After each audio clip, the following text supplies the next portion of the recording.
When Nehemiah and the returned exiles of Yehudah had rebuilt the wall, and Ezra had read the law, and they kept the festival of booths, and they appointed the Leviim to their services, and made sacrifices and offerings, having confessed their sins and fasted. Nehemiah chapter 13. On that day they read in the book of Moshe in the audience of the people, and therein was found written that a Ammoni and a Moabi should not enter into the assembly of the God forever, because they met not the children of Yisrael with bread and with water, but hired Balaam against them to curse them.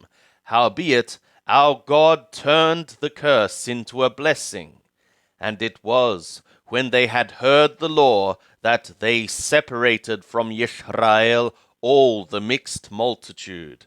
Now before this, Eliashib the priest, who was appointed over the chambers of the house of our God, being allied to Tobiah, had prepared for him a great chamber, where aforetime they laid the grain offerings, the frankincense, and the vessels, and the tithes of the grain, the new wine, and the oil, which were given by command to the Leviim, and the singers, and the doorkeepers, and the heave offerings for the priests.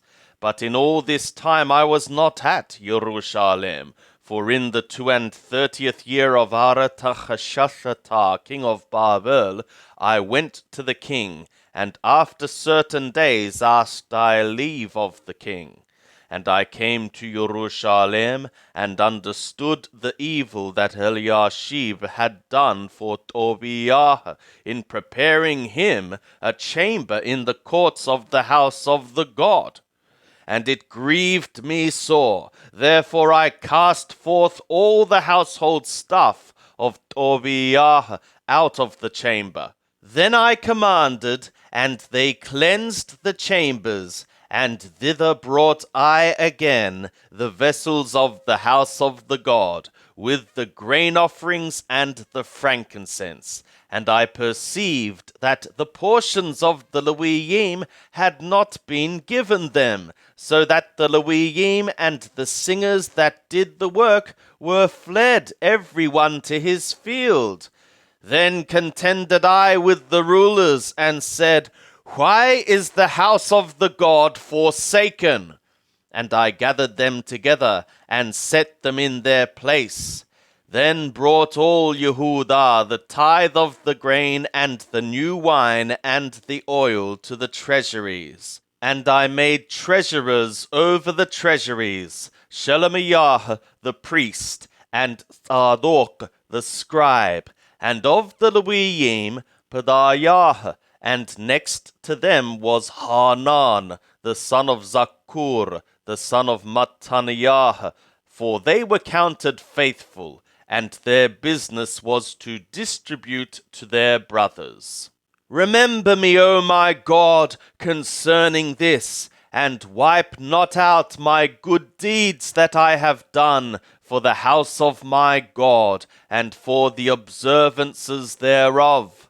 In those days saw I in Yehudah some men treading winepresses on the Shabbath, and bringing in sheaves, and lading donkeys therewith, as also wine, grapes, and figs, and all manner of burdens, which they brought into Jerusalem on the Shabbath day.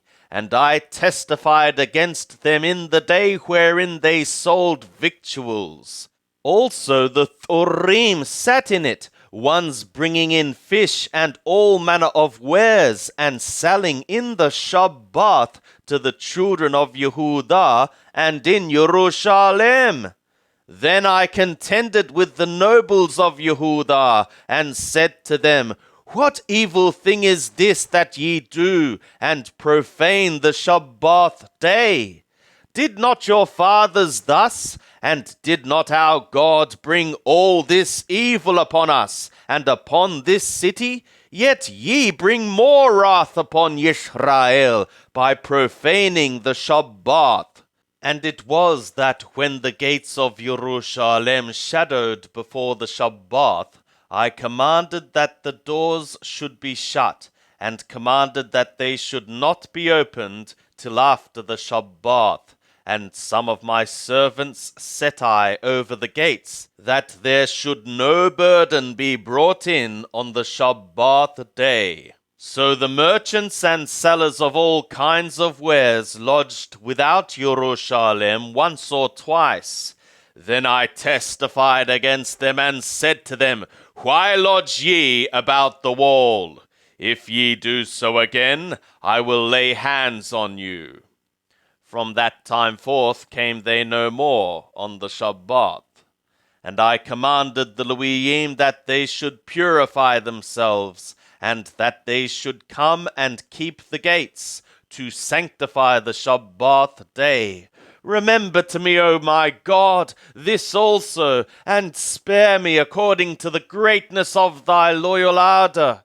In those days also saw I the Yehudim that had caused women, Ashdodiyot, Ammoniyot, Moabiyot, to dwell in their homes, and their children spoke half Ashdodith, and could not speak in Yehudith, but according to the language of each people. And I contended with them, and reviled them, and I smote men from them, and plucked off their hair, and made them swear by God, saying, Ye shall not give your daughters to their sons, nor take their daughters for your sons, or for yourselves. Did not Shalomo, king of Israel, sin by these things? Yet among many nations was there no king like him, and he was beloved of his God, and God made him king over all Israel. Nevertheless, even him did foreign women cause to sin.